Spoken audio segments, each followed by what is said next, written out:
Welcome back to the Smoking Leaf Podcast. Been a minute. We imperfect. Life is imperfect, but we back. Ain't going nowhere. We're at the first black-owned CBD cafe, High Society Relief. The first Smoke Easy, and they're both black-owned, of course. Phoenix Den ATX in Pflugerville, Texas. Welcome, TJ. Hey, I appreciate you having me. Absolutely. TJ is a visionary, entrepreneur, community leader who, alongside his late wife, Shakana, co-founded High Society Relief in Pflugerville in September 2019. Their mission was clear: to provide healing and education through CBD products inspired by Shakana's own health challenges and therapeutic benefits she found in cannabis. Facing the early trials of the COVID-19 pandemic, they persevered, kept going, transformed the cafe and lounge into a beacon of wellness and inclusion. Tragically, Shakana passed, condolences, in January 2022. And it could have halted the dream, but processing the grief and instead ignited this new renewal within TJ. Channeled this grief, partnered with Nick in the fall of 2022. The vision came, leading to the creation of the Phoenix Den ATX, a members-only cannabis lounge that stands as a tribute to Chicana's enduring spirit. Saluting from overcoming adversity, challenging industry disparities, you seem to embody what it means to turn pain into purpose. Appreciate you. Not just building business, cultivating community and the legacy. Ladies and gentlemen, please welcome TJ, the driving force behind Don't Pass Me No Mid. Hey, And welcome again. pass me no mid now. Absolutely. As we said, today's guest is a trailblazer. From ground zero to running his own dispensary, seen it all. Let's get into the nitty gritty. Let's talk your story. Very beautiful story, interesting story. I'm anxious to hear even more of it. Why? Why the dispensary to start with? So, Shekinah Howard is a driving force behind High Society Relief Dispensary. There's no denying that. The passion for it, however, comes from me being a kid, always kind of rebelling against the norm. I discovered cannabis I was 15 years old at the time. I get it, yeah, for sure. I had ADHD. I was on Ritalin, which means that I was leaving my class like twice, which was an embarrassment as it was, to go and take medicine and come back to class. And I had a traumatic event at that age where I lost my biological mother. The same day I had tried cannabis, and I was able to deal with that really well. So I had always been an advocate for cannabis. So fast forward, me and my late wife, we had been working for a company for the better half of 3.5 years. We had built this company up. It was a startup company when we got there. They had a good, solid product, but we definitely took them to a different level. And when we parted ways with them, the reason that they gave my wife as to why they parted ways with her really crushed her spirit. My wife was born with an unrepaired AV canal. And then she also got diagnosed. Yeah, that's in our heart, which means she ended up with one chamber as opposed to four. Oh wow! And then she also would be diagnosed at a later age with scoliosis. So you're talking about both an internal disability as well as an external disability. They manifested in various ways. I actually have a book about that I'm writing. It's actually done writing. It'll be released in a couple of months. But at the time, me and the owner had an understanding that she was disabled, she was sick, there would be required time away from work. But when he let her go, the reason he gave was the very reason why he hired her, which was that she was sick and that she required too much time away from the company. Wow. And that crushed her spirits. Me as her husband, I could not continue to see that happen again. So I just told her, quite frankly, I will build you something, and you can't be fired from something that you own. And so then I built our High Society Relief. Beautiful. Love that. Absolutely love that. Love that. And so I like that you said that. I have my own neurological struggles, autistic. So I do also find great relief and assistance with navigating the shit I struggle with internally. Yeah. With the plant. Yeah. With the leaf, for sure. What specifically made you want to try the business side of cannabis and hemp products? So what was interesting was I was right before my wife would leave the garage. We were actually in Atlanta at her brother's house, and she was in the garage taking the unemployment call. Because when they let you go, they don't give you the real reason. Of course. When you file for unemployment, they reveal to you what the company said. So she's in there handling that. I'm actually scrolling Facebook. At this time, I've actually already begun to look up real estate schools. I have a passion for real estate. I've always really wanted to do real estate. So I had already decided that I would go into real estate. I knew that I could support my family in that. If I could generate 3.2 million in sales for an automotive referral software that customers weren't thinking of, I definitely could sell a house that people were looking for. So that was my entire goal. I had already filed, or not filed. I had already looked up some schools. I had already appropriated the funds. I was just waiting until I got back to Texas to go ahead and get it started. And I'm going through Facebook and I see this ad, this article where it says essentially Texas has in their legislature, they have outlined the requirements for the Texas agricultural department to actually enforce the United States hemp bill. And I was like, pardon my French, what the fuck? Right. Like that was a lot of language in a headliner, but you heard the underlying thing. Yeah. And I'm really an opportunity here. Yeah, I'm really an avid reader. Like I would prefer you put things in writing for me and let me read it out rather than somebody just verbally talking to me or me watching the video. So I clicked the link and I began to read, and I realized that a year prior to that, the United States had passed the hemp bill. And so I was like, I didn't even know that had happened. What the hell is hemp? So like I told you on camera, right. I start looking at it and I'm like, yo, that look like weed. Same plant. Right. I say, bro, they leak. I said, I can sell like this weed. I can sell this. So then I began to look in Texas's in their agriculture department layout. No, you're okay. In their layout, what I noticed is that Texas had a specific language within our bill, which was that you could sell retail products in the state of Texas, and you could grow hemp in the state of Texas, but you couldn't manufacture. Okay. So what that means in 2019, at least for somebody like me, was that it doesn't matter if you're as big as, say, a company like Johnson & Johnson, right?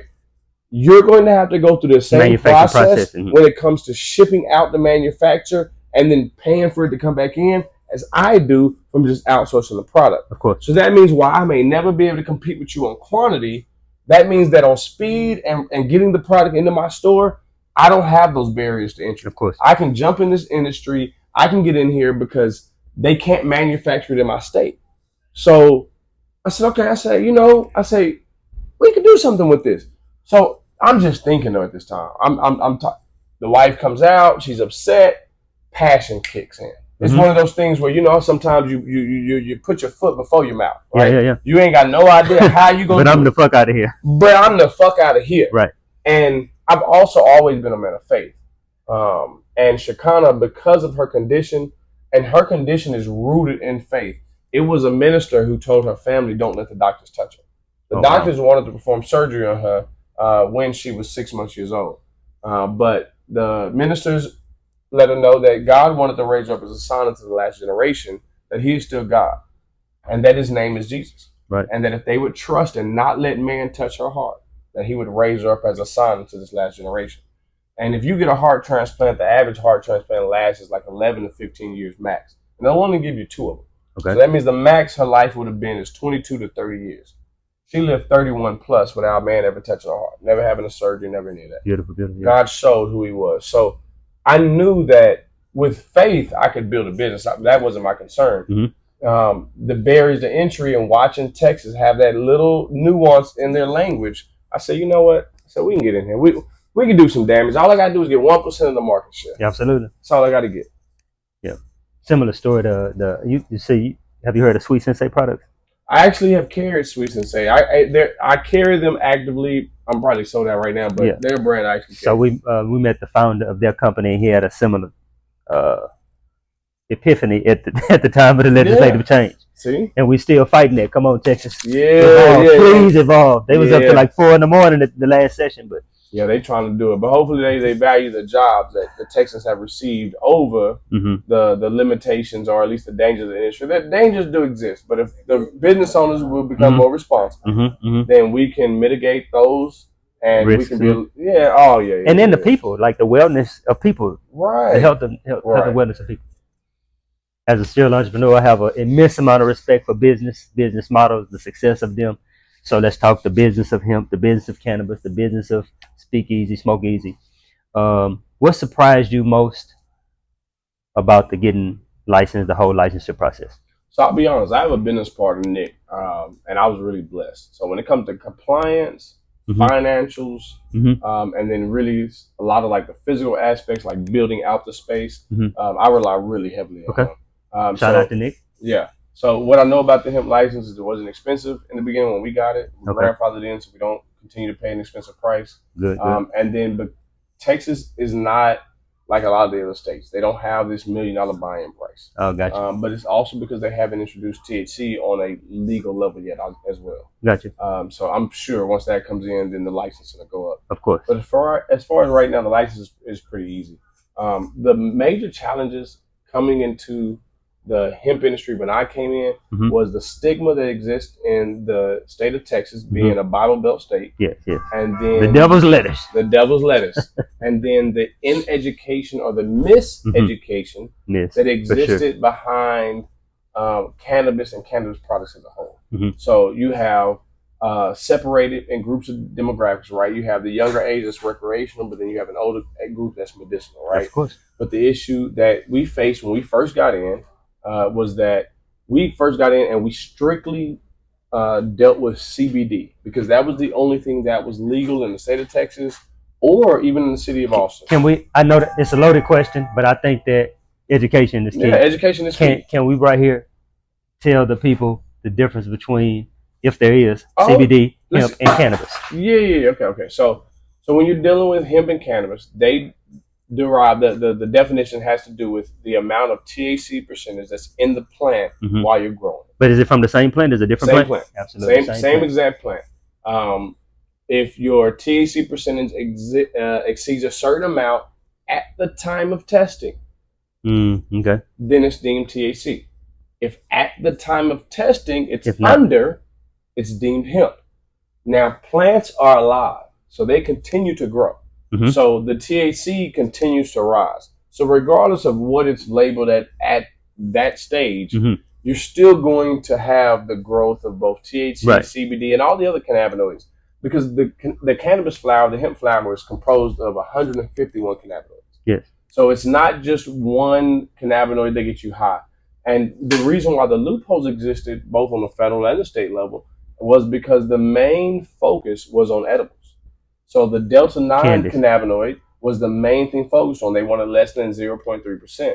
Well, that only has to deal with the amount of THC that's in an edible. That's nothing to do with the smoking content. And then there are a number of other cannabinoids that also have a psychoactive effect. So what you end up having is growers and farmers and extractors who have, since the inception of the Farm Bill in 2018, who have literally went and done the science behind it and have started extracting the other cannabinoids that contributed to the feeling that you got from marijuana. So then they can deliver certain components of that feeling through these different cannabinoids. So still meeting the legal requirements. Still meeting the legal requirements. Beautiful. And then you have something like Austin, which does what California did. And they say, hey, deregulate. Yes, you decriminalize. We're going to decriminalize it. We are not going to fight it anymore. And in fact, they actually went and fought on our behalf. They did. When the state tried to come down and say, y'all don't have a choice, we're going to use troopers and everybody else to come and enforce the state's marijuana policy. Our city said, that's fine, enforce all you want. And when you deliver them to the jail, we're not going to prosecute. Yeah, they did. So Austin has officially decriminalized. And because of that unanimously too, City Council did 7-0 unanimously. Yeah. Shout out to Austin for that. Yeah, shout out to Austin for that for sure. And see, we are located where our city is Pflugerville, our county is Travis. Correct. So we are still under that same jurisdiction that decriminalized. So we are able to allow for our customers a lot more freedom of use of our space. Yes. Makes total sense. Love it. What was your approach dealing with the stigma and miseducation and ignorance in many cases? What was your approach to building trust with your clientele? Education. From the beginning, from the inception, from my business plan, my mission statement has always been to educate the community on the cannabis plant, on the hemp flower. It doesn't matter if you have a dispensary that's going to be closer to you. I don't mind you going to them on a regular, but I want you to know what you're going to them for. Because 9 times out of 10, they don't even know. Because a lot of people got into this industry because of the money that was available. They read the numbers. They saw 30 billion by 2030. Right. They said the same They thing. saw Colorado, right? 1% market share. Let me get in there, right? But the problem with that is that doesn't help our industry. That doesn't help our cause. That doesn't help our community. If everybody still thinks the same way they did in 2020 and 2030, they won't legalize it. I would like to say, and I love businesses. The most successful brands, in my opinion, do a really great job with educating people about their product. I don't care if it's just Buc-ee's. They got 4 types of cookies, 3 sandwiches. You're very educated on the ingredients on all the sandwiches. You know everything you're gonna get. On a Tesla, you can go in, you can watch a demo on every feature of the Tesla in the car all the time. Yep. In the app all the time. At any time. You can explore your entire car. Real estate, you like real estate, but the best realtors, you can tour the home virtually. Yep. They provide you with all the information. I think the most successful businesses provide great product knowledge, great education. And that's why when you walk into our dispensary, our entire front corridor is strictly about education. We have a running video that talks about the endocannabinoid system, the CB1 and CB2 receptors, the different cannabinoids, how your body reacts to them, how your bone, your immune system, your nervous system reacts to them. And then we have a chart that lists the different cannabinoids that have been legalized in the state of Texas, their effect on the body, how they relate to you, how they test, because that's the big thing. A lot of people come in here and they're miseducated because the store wants to make a sale. So they'll tell you, hey, no, get this Delta 8, it'll test good on you. No, it won't. right. No, it won't. All those are going to metabolize a T cell. The issue is that until we are willing to sacrifice a cell for education, then the industry as a whole can't progress. Because you have to educate the community and the voters so that they are comfortable enough so that we can get legalized marijuana passed, so that then we can get the federal regulations needed to protect our communities, because we don't want 10 and 11-year-olds being able to get their hands on 500 milligrams THC. No, right. But that is our responsibilities. That's not a right that should be removed from us. Correct. I agree. And I salute your transparency, the education, the leadership in the industry. I hope that if you're watching and you may be a part of a group of people who are miseducated or too conservative or closed-minded on the topic, it's very similar to, in my opinion, it's very similar to alcohol. You know what I mean? Wine, CBD. Yeah. You understand what I'm saying? It's accessible. The government kind of shines on it. And then alcohol, other types of alcohol need regulation because they can cause other things. I break it down to people even better than that. Right. Alcohol, and I'm a drinker myself, but I break it down better on pain medication. Okay. Look at your CBD like your Advil.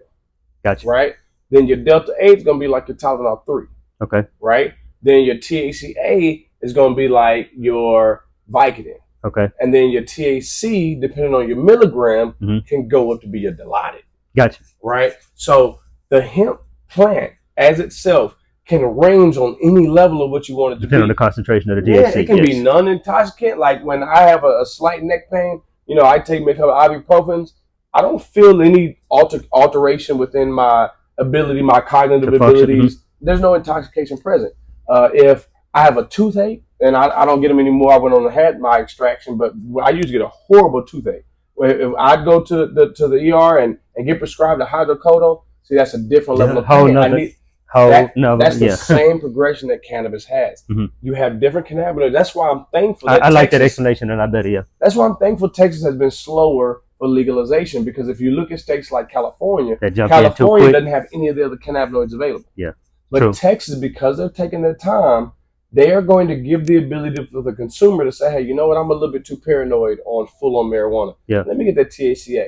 Hey, you know what? And it's a lesser learning curve and with slower adoption. Yeah. Oh, yeah. And then the feelings and the way your body adapts to them are different. Because the way they're growing THC now, you can get THC as high as 33, 36%, and it's still in a flower form. You can. Right. You know, when we were coming up, you were smoking Reggie, and that was like 3% THC, and you thought you was doing something with crazy. In a red hair sesame. In a red hair. Man, you got that red hair? Oh, you thought you had somebody. It. Yeah, thought you was somebody. Right. So the industry has really changed. So the goal, right, would be for us to do a couple of things. Here's a couple of things that have to happen in order for the progression of the industry to happen. The first thing we have to do is we have to stop populating the private prisons with marijuana clientele. Agreed. All right? Agreed. The only way that happens is education. Yes. Right? Consumers have to become educated, similar to California when they introduced the brown bags. Yeah. Right? So, you know, you have this huge drinking problem from your homeless population, right?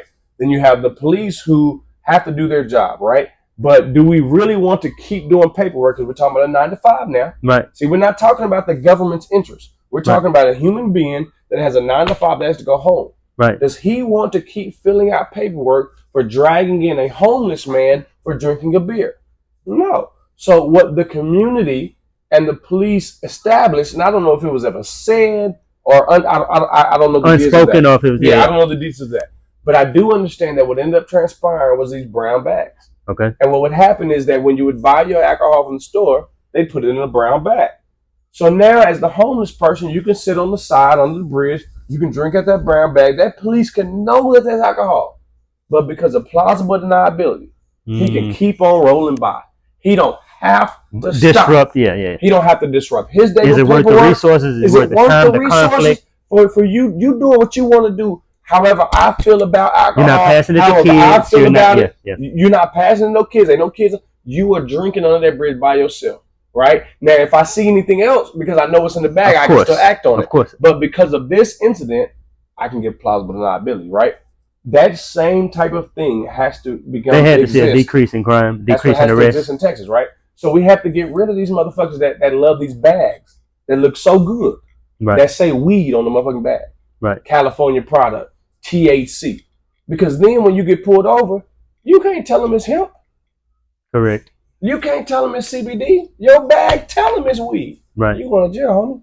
Right. But now the private prison is getting it. So then when we go in front of the legislators and we say, hey, y'all, we need to take marijuana off of the class of drugs that are legal, the private prison lobbyists say, no. Correct. That's 30% of our money. We eating. Right. Nah, hey, we're going to pay y'all to keep that on the box.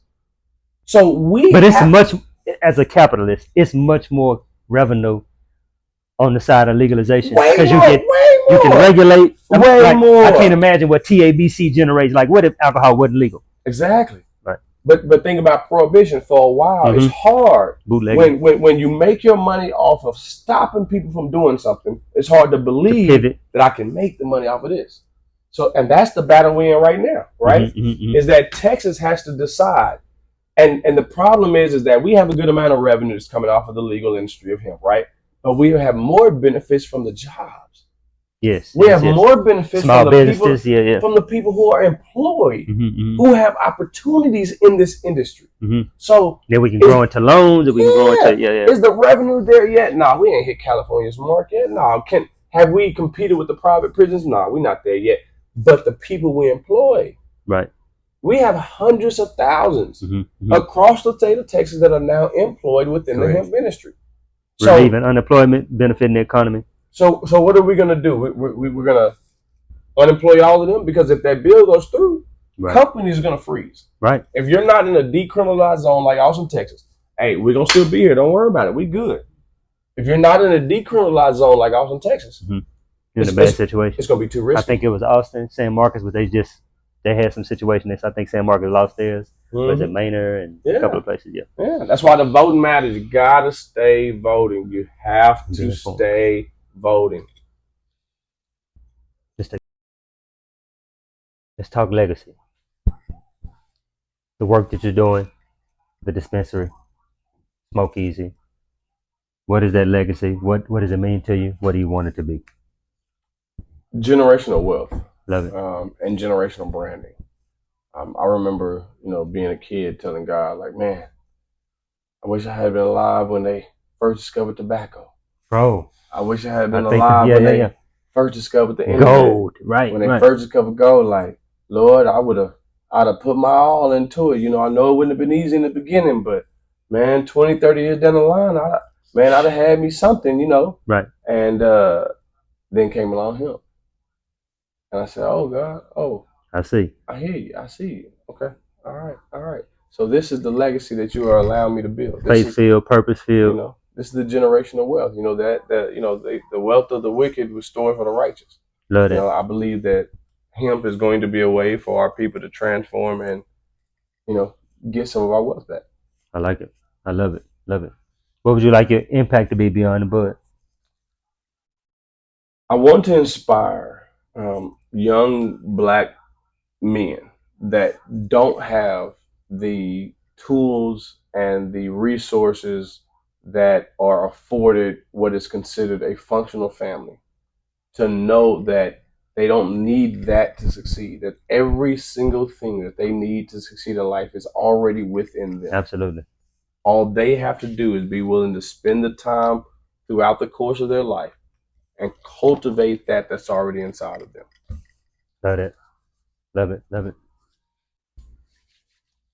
As we wrap up, let's talk about where to find you, the brand, and anything you got upcoming. So I'm located in the same parking lot as Cajun Eats and Good food. Cinemark, Tinseltown 20. I'm next door to Generations Barbershop and Texas Roadhouse. Those are just a couple of landmarks to put you in the area. But 15424 FM 1825, Suite 110. I tell everybody look for the big green CBD letters, and you came. Where we find you on the socials. So on the socials, Phoenix Den ATX, High Society Relief Dispensary, same thing on TikTok and Facebook. And you know, like we say, support is a verb around here. So right now, stop, like, subscribe, support, reshare all that Phoenix Den ATX has going on. And the same for the Smoking Leaf Podcast. Support is a verb. Cop some merch, like, subscribe, share, comment, and get active. We were definitely the first outright black owned, non-franchise. Nobody else owned us. We designed our brand. We opened, First we launched black owned CBD Cafe. If you were wondering, hold on. If you were wondering if there's something missing in this episode, it might be just a little bit.